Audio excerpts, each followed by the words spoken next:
दोस्तों नमस्कार। कानूनी बात बताने वाले मेरे YouTube चैनल में आपका स्वागत। आज का विषय वैसा देखा जाए तो कानूनी कोई शब्द नहीं, फिर भी लोगों के सामने बहुत बार आता है। ये शब्द है रोहिंग्या। अभी क्या है ये हम आज के वीडियो के माध्यम से जानने वाले हैं। पहली बात, रोहिंग्या एक शब्द है, वो राखंगा या रोशंगा से आया हो सकता है, जो अराकन राज्य के लिए एक शब्द है। तब रोहिंग्या शब्द का अर्थ रोहंगा निवासी होना, जो अराकन के लिए प्रारंभिक मुस्लिम नाम था। तो रोहिंग्या शब्द का उपयोग ऐतिहासिक रूप से अगर देखा जाए तो ब्रिटिश राज से पहले प्रलेखित किया गया।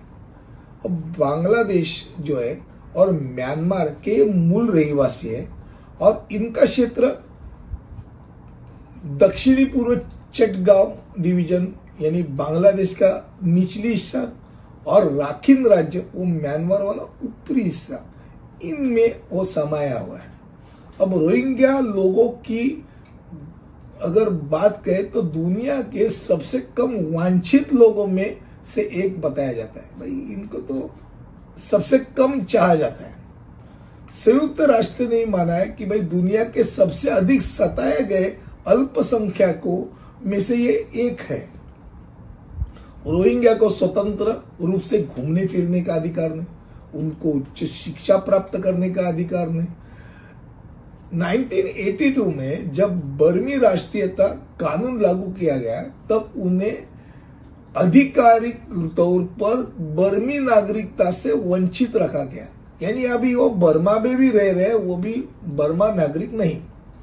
हालांकि उन उत्पादन और उनको इतना तकलीफ दिया गया कि भाई तुम हटो इस देश से, और फिर जो कम से कम आवश्यक सेवाएं होती है, सहायता होनी चाहिए, वो भी उनको परास्त कर दी। उनको बिना परमिशन की यात्रा की परमिशन है, उन्हें 2 से अधिक बच्चे पैदा करने की परमिशन है। वैसा देखा जाए तो वो कोई सुनता नहीं, वो अलग बात है। अब नियमित रूप से उनको श्रम करना पड़ता है। श्रम करने की बात नहीं, पर रोहिंग्या को जिस तरीके से उनके हालात बनाए जाते हैं, वो वहां के बहुत सारे रोहिंग्या बांग्लादेश में आ गए। और बांग्लादेश में उनकी बड़ी बड़ी छावनियां आ गई। अब बांग्लादेशी ने उन सभी प्रदेशों में, खास करके भारत में, क्योंकि बांग्लादेश खूब गरीब है, वो क्या उनको पालेगा, तो भारत में उनका प्रवेश होता है और फिर वहां का जो बैलेंस है ऑफ बैलेंस हो जाता है। क्योंकि रोहिंग्या समाज ये मुस्लिम है और मुस्लिम बहुल होना, तो बाकी के जो लोग हैं जो समाज के, उनके लिए वो तकलीफ वाली बात होती है। और बहुत बार आ गया कि ये लोग बहुत क्रूर है, असहाय है, पर जब इकट्ठा होते हैं तब सब कुछ हो जाता है। तो सुप्रीम कोर्ट ने भी माना है कि भाई आपको तो अधिकार है ही नहीं, भारत में रहने का अधिकार भारतीयों को है, आप भारतीय नहीं, आप यहां से अपने देश चले जाओ।